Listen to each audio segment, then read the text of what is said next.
이 밤에 함께 나누실 하나님 말씀은 마가복음 8장 4절부터 10절까지 말씀입니다. 마가복음 8장 4절부터 10절까지 말씀입니다. 4절부터 10절까지 하나님 말씀을 저와 여러분들이 한 절씩 교독하고 마지막 절을 다 같이 받들어 읽겠습니다. 제자들이 대답하되 이 광야 어디서 떡을 얻어 이 사람들로 배부르게 할 수 있으리이까?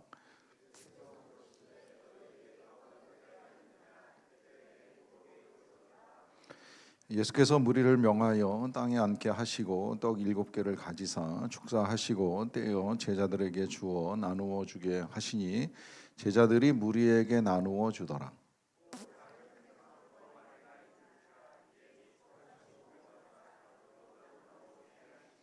배불리 먹고 남은 조각 7 강주리를 거두었으며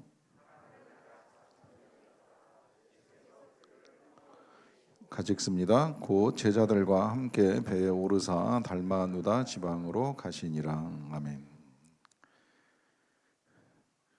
제가 개인적으로 제일 좋아하는 성경 구절 알고 계신 분이 있으신지 모르겠는데 제가 제일 좋아하는 성경 구절은 마태복음 6장 33절입니다. 무슨 말씀인지 아시죠?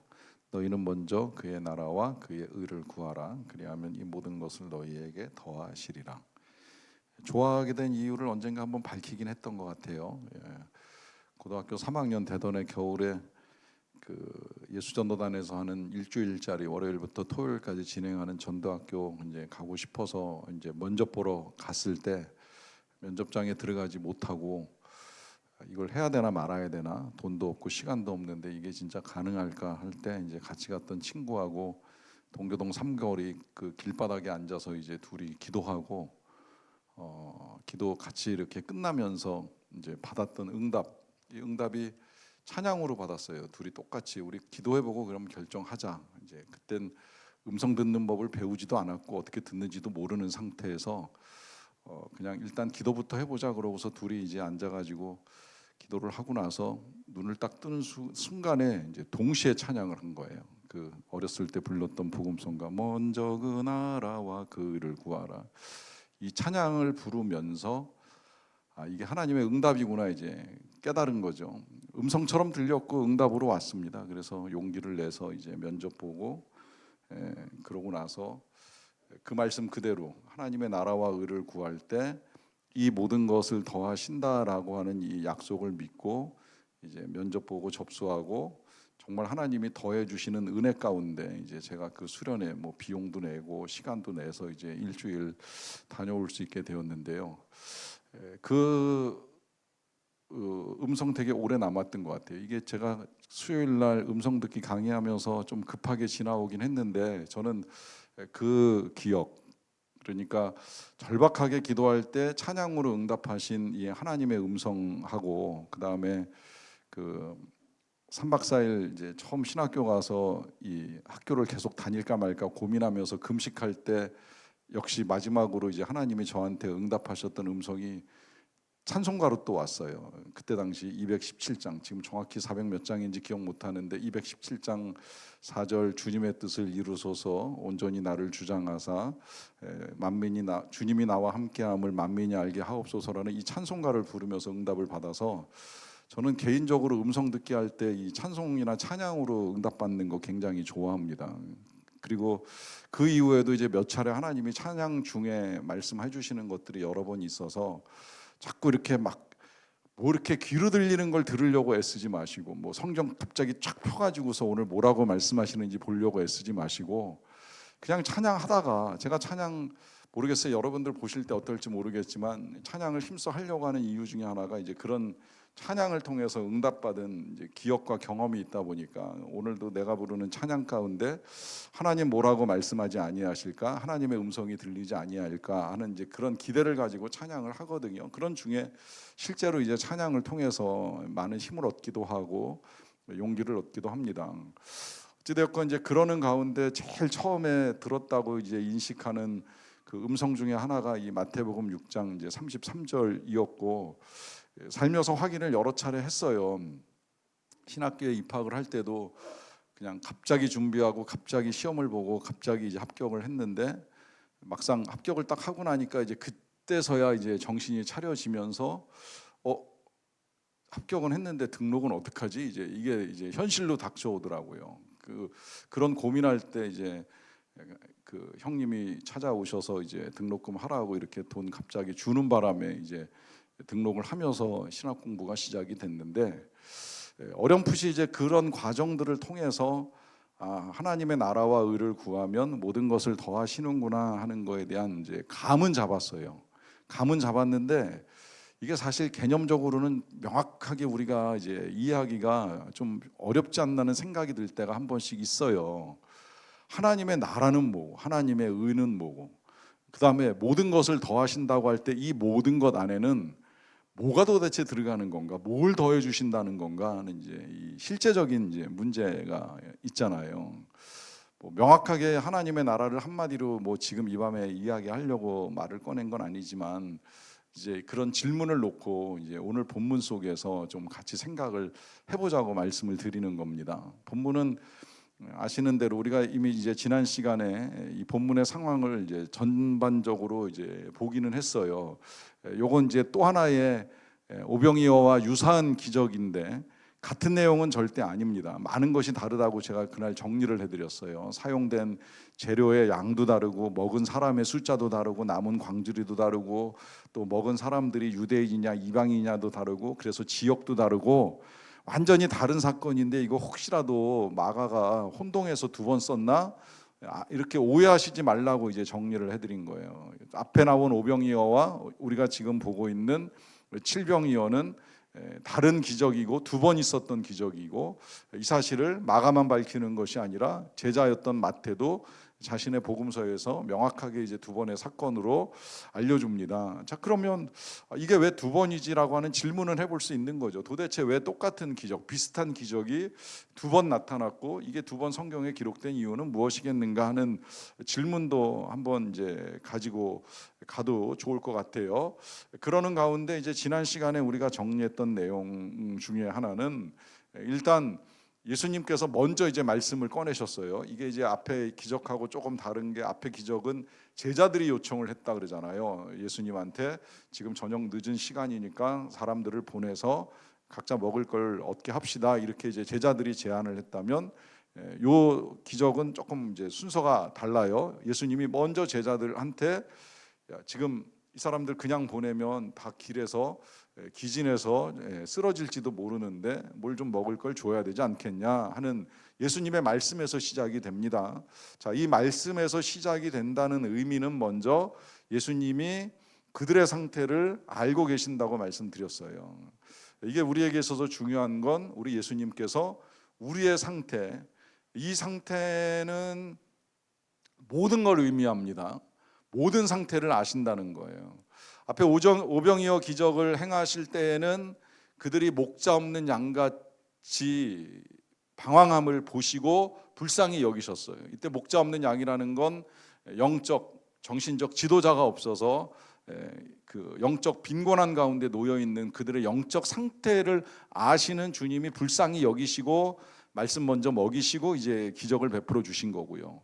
오늘 알고 계시는 그들의 상태는 그야말로 이제 육신의 상태예요. 한 3일 동안 예수님하고 같이 있었기 때문에 어떻게 보면 뭐 영적으로 빈곤하다 보기는 좀 어려운 상태이고, 다만 이제 그러는 가운데에 먹지 못하고 3일을 따라다녔으니까 그만큼 배고프다라고 하는 거, 그들이 배고픈 건 현재일 뿐만이 아니라 이 상태로 돌려보내면 멀지 않은 시간 내에 그들이 길에서 쓰러질 수 있는 미래까지도 예수님이 다 아시고 이제 말씀하시는 거예요. 여기서 이제 우리의 모든 상태를, 현재의 상태, 나중의 상태까지도 다 알고 계시는 예수님이시다라고 하는 말씀 드렸고요. 그걸 아시는 예수님이 불쌍히 여기셔서 하시는 말씀, 예수님 스스로 그런 표현을 쓰셨어요. 내가 이들을 불쌍히 여기노라. 이게 그냥 불쌍해 정도의 수준은 아니라고 말씀드렸지요. 이 불쌍해 정말 뭐 요즘 표현으로 하면 뭐 대문자 F 같은, 뭐 스페셜 F 같은 이 특별한 공감을 가지고 굉장히 이제 긍휼하게 여기시는 주님의 마음이라고 할 수가 있습니다. 그러다 보니까 이제 그들을 내버려 두시거나 방치하거나 혹은 그냥 알아서 하라고 이제 자율적으로 맡기지 아니하시고 뭔가 이제 하실 것 같은 이제 기대를 불러 일으키는 말씀을 하셨는데, 이제 문제는 이러한 예수님의 태도에 대한 제자들의 반응부터 이제 오늘 보겠습니다. 뭐라고 하는지 4절입니다. 제자들이 대답하되 이 광야 어디서 떡을 얻어 이 사람들로 배부르게 할 수 있으리이까. 그래요. 자, 제자들이 질문하죠. 그 질문은 뭐예요? 지금 여기 이 많은 사람들이 모여 있는 자리가 광야인데 도대체 어디서 떡을 얻어서 이 사람들 다 먹일 수 있겠습니까? 걱정하시는 건 이해가 되는데, 그 걱정하시는 것처럼 이 사람들을 정말 배부르게 먹일 방법이 있을까요? 라고 하는 이 예수님 제자들의 질문에 담긴 마음은 뭘까요? 어떤 마음일 것 같아요, 여러분? 어떤 마음으로 이런 질문하는 것 같습니까? 여러 가지 생각이 있을 거라고 여겨져요. 제가 예를 들어서 이제 그 있을 수 있는 모든 마음들을 한번 정리해 봤어요. 일단 이 제자들이 적어도 얼마 전에 예수님이 오병이어로 많은 사람 먹인 거 알고 있잖아요. 근데 그걸 알고 있다면 이런 질문을 한다? 이런 질문을 하는 의도가 뭘까요? 잊어버렸을까요? 자, 잊어버렸다고 하면 뭔가 좀 문제죠. 얼마 전에 일어났던 기적, 이게 그냥 보통 기적 아니잖아요. 정말 믿기 힘든 기적이잖아요. 근데 믿기 힘들다는 건 그만큼 대단하다는 얘기인데, 그 대단한 기적을 경험하고 며칠 되지도 않았는데 어떻게 이 많은 사람들을 먹일 수 있어요? 라고 하는 건 이건 망각인가? 근데 망각이라고 하더라도 12명이 다 이걸 잊어버리고 이렇게 질문할 수 있나? 누군가는 금방 막아서면서 에이, 며칠 전에도 하셨잖아. 며칠 전에도 우리 먹여주셨잖아. 그러니까 또 하실 수도 있지라고 말할 것 같다고 한다면, 이렇게 질문하는 건 또다시 한편으로는 그러면 그렇게 말하는 것 자체가 욕심일까? 그때도 하셨으니까 이번에도 좀 한번 해주세요. 왜 못 해주세요? 뭐 그때 하신 거 또 하실 수 있지 않으세요? 라고 말하는 게 욕심처럼 여겨져서 예수님한테 그냥 겸손하게 이 사람들 그냥 보내야 될까요? 어디서 얻을 수 있을까요? 아주 현실적으로 접근을 하는 것은 아닌가 하는 겸손일까? 아니면 혹 설마 또 기적을 베푸시려고 이런 말씀을 꺼내신 걸까라고 하는 의심 섞인 의미에서 이 사람들 광야에서 이렇게 먹을 거 줄 수 있을까요? 라고 하는 질문을 한 것인가 하는 이런 생각할 수 있잖아요. 아니면 어떻게 보면 현실적으로 여긴 광야인데, 이거 그냥 질문 그대로 지금 이제 해석을 해보는 거예요.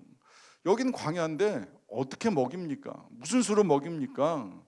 눈앞에 보이는 현실 가지고 그들은 현재 상황을 정직하게 계산해서 말씀드리는 거라고 할 수도 있고요. 그런 계산이 나오려면 이제 그 다음에 또 이제 그런 계산이 나오는 이유가 있어요. 그건 경험을 바탕으로 합니다. 지금까지 광야에서는 이렇게 많은 사람을 한꺼번에 먹여본 적이 거의 없습니다. 물론 한 번 있었지만 뭐 그거 잊어버렸던, 뭐 그걸 또 해달라고 부탁을 할 수 없는 겸손한 태도이던 간에 이건 경험적으로 뭐 정말 쉬운 일이 아니다라고 하는 이제 나름대로의 생각을 가지고 이런 질문을 하는 거 아니겠느냐라고 하는 거예요.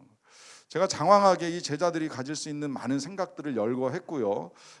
제가 지금 미처 열거하지 못한 생각을 여러분들이 가지고 계실 수 있다고도 생각은 해요. 뭐 이건 뭐 나름대로 다 생각을 해볼 수 있는 거니까요. 그런데 중요한 건 뭐냐면, 어떤 생각을 하던, 우리가 어떤 생각을 하던, 더 정확하게 제자들이 어떤 생각을 하고 이런 질문을 드렸든지, 그 모든 제자들의 생각에 대한 예수님의 답은 이렇게 전개가 됩니다. 5절인데요. 예수께서 물으시되 너희에게 떡 몇 개가 있느냐라고 하는 질문으로 시작이 됩니다.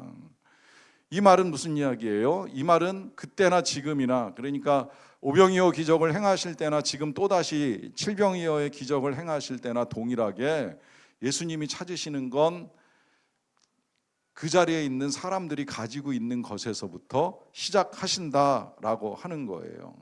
근데 이것도 생각을 해보면 우리 예수님이 이 제자들의 배고픔과 그 다음에 이제 곧 일어나게 될 그들의 이 기진함과 이 쓰러짐을 알고 계시는 예수님이라고 한다면, 이 모인 무리 속에서 지금 어느 정도의 양식이 나올 수 있는지에 대해서 모르실까요? 저는 알 수 있으실 것이라고 생각이 들어요. 여기 지금 뭐 사람들 가지고 있는 거 탈탈 털어봐야 떡 7개, 물고기 2마리 정도 나온다는 거 예수님이 그 정도 파악이 어렵진 않으실 것 같다는 생각이 드는 거예요. 그럼에도 불구하고 예수님이 질문을 하신다는 거죠.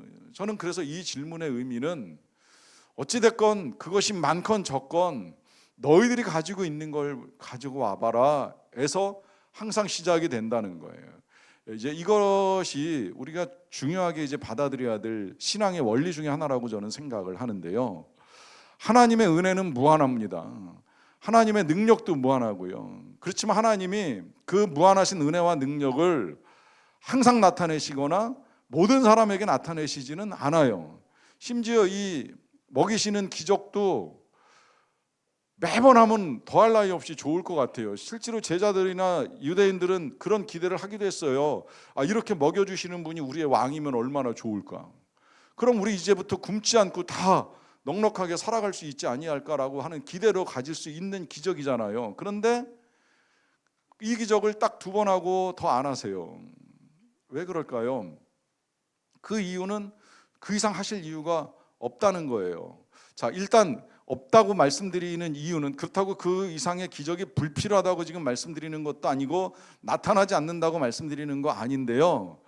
지금 이 상황에서 예수님이 원하시는 것은 하나님이 베푸시는 은혜와 능력에 마주치는 우리들의 믿음, 제자들의 믿음, 그 믿음이 뭐 대단한 믿음이 아니라 이렇게 가지고 있는 걸 꺼낼 수 있는 물고기 7마리, 2마리라도 떡 7개라도 꺼낼 수 있는 그 믿음의 행동, 이 믿음의 행동이라는 게 또 뭐 재물을 꺼내라 뭐 하는 이런 의미에서가 아니라 정말 누군가의 분명한 헌신이나 헌물이나 믿음을 보여주는 거기서부터 하나님의 역사가 시작된다는 거예요. 그러니까 이스라엘 백성들이 애굽을 건넌 다음에 이어서 요단강을 건너갈 때 이 요단강이 그들 앞에서 그냥 갈라지지 않잖아요. 계속 물이 흘러내려요. 물이 흘러내릴 때 지금이야 뭐 개울물같이 뭐 한 10m도 안 되는 물길이 쫄쫄쫄 흘러내려가지만 이게 우기에는 정말 폭포수같이 쏟아져 내려가는 요단강인데 그 요단강 그 우기예요. 우기에 이스라엘 백성들이 건너가야 된다고 말씀하셨을 때 그들 앞에 강물이 멈춰서는 게 먼저가 아니라 물에 발을 담그는 게 먼저입니다.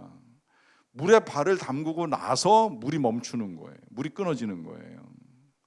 바로 그 믿음, 그 한 발을 내딛는 믿음, 그 상황에서 물에 빠져 죽을지도 모르지만 도전하는 그 믿음까지 보시고 나서 그때 이제 하나님의 능력과 역사, 은혜가 나타난다는 거죠. 그러니까 너희에게 떡 몇 개가 있느냐라고 하는 건 얼마 안 돼요, 별거 없어요라고 하는 이 부정적인 생각이 아니라 7개 있습니다라고 말하는 이걸 꺼내 놓을 때에 이제 거기서부터 하나님의 역사가 시작된다는 걸 우리에게 알려주시는 거예요. 그러니까 여러분 작은 거 우습게 여기지 마세요. 작은 거 소홀하게 생각하지 마세요. 음성 듣기에서도 말씀드렸잖아요. 크고 중대한 일만 말씀하시는 것이 아니라 작은 거 말씀하시고 그거 순종하느냐 안 하느냐에 따라 조금씩 이제 하나님이 큰 일 만들어 가시는 걸 우리와 함께 협의하시는 일을 하신다는 이야기입니다. 그러하기 때문에 작은 섬김, 작은 나눔 귀하게 여기시고 하시기를 부탁드려요. 자, 그래서 그렇게 해서 이제 작은 것을 드릴 때에 어떤 일이 벌어지는가 6절 볼게요. 예수께서 무리를 명하여 땅에 앉게 하시고 떡 7개를 가지사 축사하시고 떼어 제자들에게 주어 나누어 주게 하시니 제자들이 무리에게 나누어 주더라 합니다. 자, 여기서도 이제 예수님의 명령이 떨어졌어요. 과거에는 이제 50명씩 떼를 지어 앉으라고 하는 명령을 내리셨는데 이번에는 그냥 이제 집단적으로 땅에 그냥 앉게 하신 것 같아요. 그러고 나서 이제 중요한 건 떡 7개를 가지시고 우리 예수님이 축사를 하십니다. 이 축사를 한다는 표현은 이제 번역에 따라 우리나라 번역으로 축사라고도 번역이 되고 뭐 감사기도를 드리셨다라고도 번역이 되는데 헬라어로 번역을 하게 되면 감사기도를 했다고 보시는 게 이제 정확한 표현이 될 것 같아요. 자, 요 표현을 조금 정확하게 보셔야 된다고 말씀을 드리는 이유는 지금 예수님 앞에 놓여 있는 것이 많든지 적든지 감사부터 시작을 하시는 거예요. 자, 이걸 가지고 이 많은 사람들이 먹게 될지 안 먹게 될지는 나중 문제이고, 이거라도 있어서 먹을 수 있다는 이 사실만으로 지금 감사하면서 기도를 드리시는 거예요. 여기서 기적이 시작이 되는 거예요. 여기서 기적이 나타나는 겁니다. 나는 감사하는 게 하나도 없는데 하나님 좀 해봐요. 그 하는 거 봐서 제가 감사를 하든지 말든지 할게요 라고 하지 마세요. 은혜가 나타나기가 어려워요. 주신 것도 헤아리지 않는데 뭘 더 바라겠어요. 주신 것도 헤아리지 않는 사람 앞에 하나님이 더 주실까? 여러분들 같으면 하시겠어요? 지금까지 부모가 해준 게 얼마인데 그걸 헤아리지도 아니하고 나한테 해준 게 뭐 있어요? 라고 말하면서 뭘 좀 해봐요 라고 하면 부모 입장에서도 짜증나고 화가 나지 그 자녀에게 뭘 해주고 싶은 마음이 들겠어요. 그러니까 먼저 필요한 건 감사를 하는 거예요. 떡 7개 일지라도 여기 지금 사람들이 모아놓은 것이 대단하지 않지만 별것 아니지만 이거라도 있어서 함께 기도하고 나눌 수 있다라고 하는 이 사실에 예수님도 감사하셨다면 우리도 감사하는 게 마땅하다라고 하는 의미입니다. 그러고 나서 지금 아까 그 6절 다시 보시게 되면 이제 예수님이 감사하시자마자 떼어서 제자들에게 주어 나누어 주게 하시잖아요. 자, 분명하게 성경이 기록하고 있는 표현이 제자들에게 주어서 나누어 주라고 하시는 거예요. 이걸 예수님이 지금 진행해 가신다라고 하는 겁니다. 이 부분을 제가 조금 이제 짚고 넘어가는 이유 중에 하나는 이 기적이 자주 오해를 받습니다. 왜 오해를 받느냐면 이거 진짜 사실이야 실화야 전설이야, 그리고 이제 해석을 하다 못해가지고서 뭐 어린아이가 꺼내니까 뭐 멋쩍게 사람들이 이제 아이도 꺼내는데 우리도 꺼내보자 막 이러면서 갖고 온 거 뭐 이것저것 모아가지고 산더미처럼 쌓여서 거기 온 사람들이 이제 먹게 된 거 아니겠느냐 하는 식의 해석이 뭐 구전으로도 있고 책으로도 있고 그래가지고 좀 답답하게 이를 데 없는데요. 그럴 수는 있어요. 저도 그런 경험은 가지고 있어요. 이것도 제가 어릴 때 경험인데 고등부 사역할 때 고등학생일 때 얘기예요. 고등학생일 때 우리 교회에서 갑자기 그 열정 많으신 전도사님이 갑자기 부흥회를 했어요. 갑자기 부흥회를 하다 보니까 교회가 예산을 책정하지 않은 상태에서 부흥회는 진행되고, 그때는 부흥회하면 겨울방학 같은 때 낮 집회도 하고 저녁 집회도 했어요. 학생들이. 그러니까 오후 2시에 집회를 하고 저녁 7시에 또 집회를 하는데 2시에 생각보다 많은 아이들이 온 거예요. 그리고 그 아이들을 그냥 또 놔둔 것이 아니라 2시에 한 2시간 정도 말씀 전하신 목사님이 니들만 말씀 들으면 안 된다고 다 나가가지고 전도해가지고 더 채우라고, 본당 더 채우라고 이제 말씀까지 하신 거예요. 그러고 나서는 저녁 먹고 7시부터 또 부흥회 한다고 말씀하시는데, 문제는 저는 임원이었고 고등부 총무였는데 이제 저희 임원들하고 교사들이 이제 난리가 난 거예요. 아니 지금도 이렇게 많은데 예산 없이 부흥회 하느라고 이 아이들 먹이는 것도 걱정인데 저녁에 애들까지 전도해서 데리고 와가지고 본당 채우면 그 아이들 저녁 식사 어떻게 하느냐라고 하는 이제 이 문제 제기가 된 거죠. 아무 예산 없이 갑자기 이제 부흥회를 하면서 애들 밥까지 먹이겠다라고 하니까 이 밥값을 도대체 어떻게 만드느냐. 더군다나 돈만 있어서 될 일이 아니라 돈이 있어도 밥을 할 사람이 있어야지 교회 주방에서 뭐 불을 떼고, 그때는 나무 떼서 밥해 먹었던 시절이거든요. 그러니까 불 피워서 밥해 먹으려면 이게 보통 일이 아닌데 무슨 수로 이 아이들을 다 밥을 먹이겠느냐라고 하는 이제 논의가 일어난 거예요. 그러다 보니까 정말 그 와중에 이제 선생님들이 뭐 정말 제가 뭐 5,000원 낼게요, 3,000원 낼게요, 요 정도 이제 돈 모아가지고 밥 먹겠다라고 먹는데 사실은 반찬 없었어요. 진짜 제 기억에 생생해요. 밥하고 교회 김장김치는 있었으니까 김장김치하고 마늘종, 장아찌, 이게 전부였던 거예요. 제 기억에 그랬던 걸로 기억이 돼요. 그거 차려놓고 전도한 애들 데리고 와서 같이 밥 먹이고 부흥회 했어요. 자, 그러면서 그때 그 기적을 가지고 이제 강사님이 그러셨던 것 같아요. 이게 오병이어 아니냐. 이러니까 이제 헷갈리기 시작을 하는 거죠. 아, 오병이어가 그렇게 되는 건가? 이제 이런 혼란이 일어나기 시작을 하는 거예요.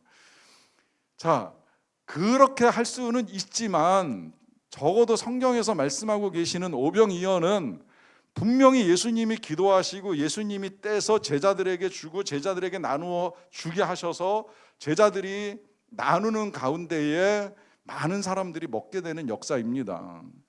이게 중요하게 지금 제가 길게 말씀드리는 이유는 이게 예수님은 그냥 단순히 여기 모인 사람들 배부르게 먹이는 것으로 끝내려고 하시는 일이 아니라 이 식사와 함께 메시지를 주시잖아요. 그 메시지가 요한복음 6장에 기록되어 있는 메시지, 나는 곧 생명의 떡이니 나를 먹는 자는 죽지 아니하리라, 영생하리라 라고 하는 그 메시지 주시잖아요. 그때 예수님이 우리에게 주시는 게 뭐예요? 그 몸을 나누어 주시는 거잖아요. 그 피를 나누어 주시는 거잖아요. 그래서 우리가 예수님을 생명의 떡이라고 표현하고 그 떡을 먹는 자는 영생하리라고 하는 말씀을 믿고 예수님을 영접하고 그 이후에 이제 성찬식을 하면서 그 떡과 잔을 나누는 일을 합니다. 자, 그 몸까지 나누어 주실 수 있는 예수님께서 그까지 떡 하나 가지고 이 많은 사람 먹이는 거 저는 전혀 어렵다고 생각을 하지 않아요. 그리고 그 정도의 능력 없으시다면 저는 늘 말씀드리지만 그런 예수님 믿을 필요 없다고 생각해요. 우리를 책임지지 못하시는데, 우리를 먹이지 못하시는데, 우리를 살리지 못하시는데 영생은 나중 문제지, 지금 당장 죽어가는데, 아니 그렇게 나약한 예수님을 우리가 어떻게 믿겠습니까? 여러분, 우리 예수님 은혜, 능력 정말 대단하신 분이신 거예요. 그러니까 우리 예수님이 얼마든지 떡도 나누고, 똑같잖아요. 그 뒤에 이어지는 7절 보세요. 생선 똑같아요. 두어 마리가 있는데 똑같이 축복하시고, 그러니까 똑같이 감사기도 하시고 명하사 이것도 나누어 주라. 나누는 거예요. 모으는 게 아니에요. 분명히 나누어 주는 거예요. 그 나눌 때 처음엔 2마리였고 7개였지만 그게 나누다 보니까 점점 늘어나면서 생각보다 많은 사람이 먹을 수 있고, 먹다 못해 남은 광주리가 7광주리 될 정도로 엄청난 양의 역사를 일으켜 주셨습니다. 이 모든 것들 너무 이제 이해가 안 될 수 있다 보니까 두 번이나 반복해서 예수님이 보여주면서 먹이시는 모습을 우리가 이제 볼 수가 있겠고요. 그 결과로 이제 8절에 배불리 먹고 남은 조각 7광주리를 거뒀다라고 하는 말씀이 있습니다. 그러니까 이거 제가 어렸을 때 먹었던 그 밥 한 공기에다가 뭐 김치 장아찌 이 정도 수준이 아니었던 거예요. 모두가 정말 만족스럽게 먹을 만큼의 충분한 양이 되었다라고 하는 것이 분명하고요.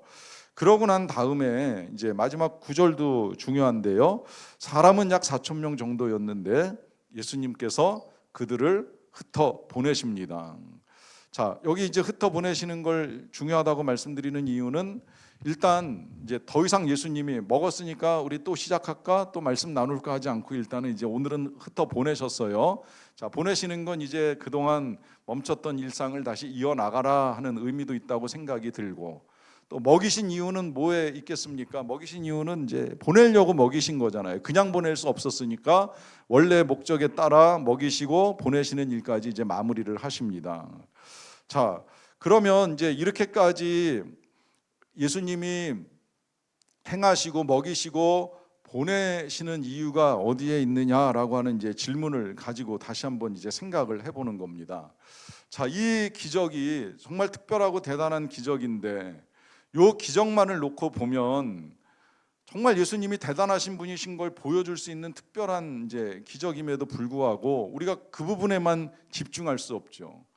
우리가 상식적으로 왜 이런 기적을 행하셨을까라고 하는 질문을 할 때 우리 예수님이 능력 과시하고 싶어서, 실력을 보여주고 싶어서는 절대 아닐 거 아니겠습니까? 뭐 그렇게까지 하면서 인기를 얻으시려고 했던 분도 아니고, 오히려 이 기적 후에 예수님은 도망가실 만큼, 이제 이 사람들을 피할 만큼 사실은 이 기적으로 인해서 높아지고 하는 걸 원하셨던 건 절대 아닌 것임에 분명하지요.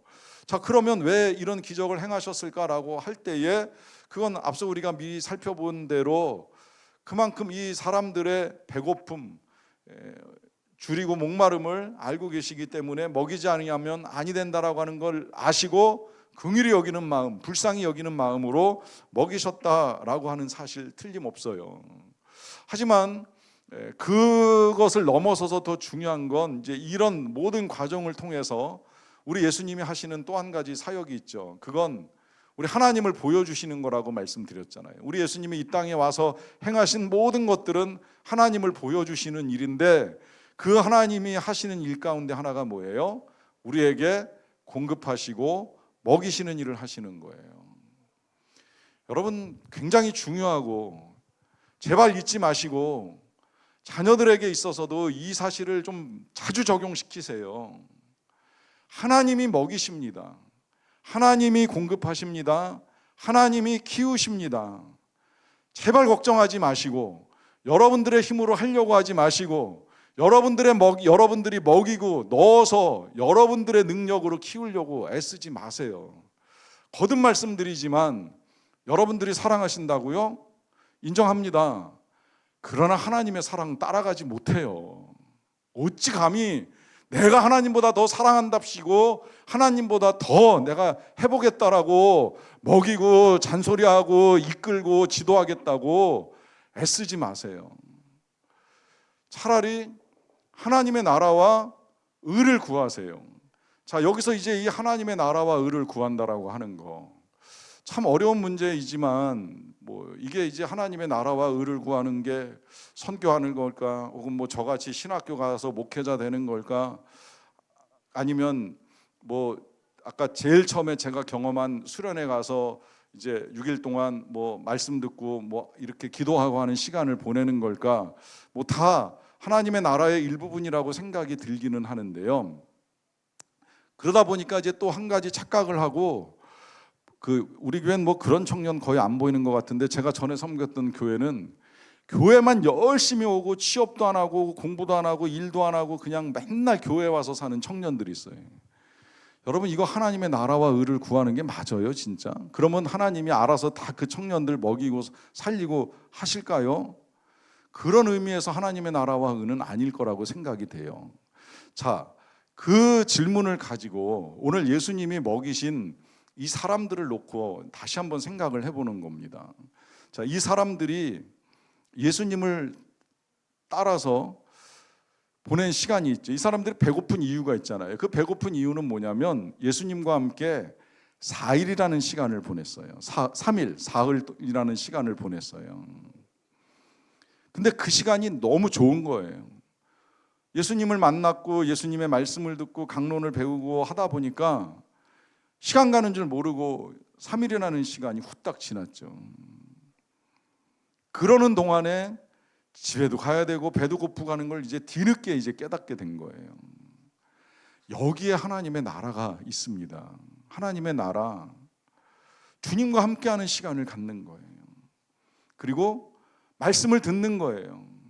잡념을 내려놓고 배고픔을 내려놓고 돌아가야 된다는 생각도 내려놓고 푸근하게 그냥 주님과 함께 앉아서 주님의 말씀을 듣는 시간을 특별하게 갖는 거예요. 때로는 필요하다는 말씀을 드리는 거예요. 그러다가 어느 순간 보니까 시간도 많이 지나고 배도 고프고 갈 길도 멀고 이제 현실적인 문제에 부딪혔을 때, 그때 주님이 알아서들 해, 알아서들 가 말씀하시지 않는다는 겁니다. 그들이 주님과 함께 있는 시간을 보내는 동안에 얼마나 배고프고 갈 길이 뭔지를 아시니까 주님이 먹이시는 거예요. 여기에 이제 하나님의 나라는 무엇이고 이 모든 것들을 더하신다라고 하는 것이 더욱 분명해지는 거죠. 여러분, 주님과 함께 보내는 시간 아까워하지 마세요. 아니, 아까워하는 정도에서 머무르면 안 되고요. 주님과 함께하는 시간을 좀 늘려가세요. 더 많이, 더 충분히. 그러는 동안에 배도 고플 수 있고 할 일이 생각날 수도 있고 뭔가 급한 일이 떠오를 수 있을지 모르겠어요. 걱정하지 마세요. 여러분들 인생에 생각보다 큰 타격이 오지 않습니다. 그거 어그러졌다고 해서 여러분들의 인생 엉망되도록 하나님이 내버려 두시지 않습니다. 그러하니까 그렇게 주님과 함께하는 시간을 가지시고, 그러다 보면 어느새 주님이 내 필요 아시겠지, 내 배고픔 아시겠지, 내 연약함 아시겠지, 내 부족함 아시겠지, 그러면 채워주시겠지, 도와주시겠지. 믿음을 갖고 기다려 보세요. 먹이실 거예요. 살려주실 거예요. 인도하실 겁니다. 그 은혜로 우리는 또다시 일상을 살아가는 거예요. 흩어진 이 사람들이 다시 이제 각자의 처지에서 일상을 살아갔던 것처럼 우리 들은 말씀, 예수님한테 들은 말씀 기억하고 이 사람들이 사는 것 같은 삶을 살 수 있게 되는 거예요. 하나님의 나라와 의를 구하는 가운데 모든 것 더해 주시기를 주님의 이름으로 축원합니다. 기도하겠습니다. 하나님 감사합니다. 오늘 이 밤에도 우리가 하나님의 나라와 의를 구하며 이 자리에 있습니다. 모든 것을 더하신다고 하시는 약속의 말씀을 신뢰합니다. 말씀대로 이루어 주시옵소서. 예수님의 이름으로 기도하옵나이다.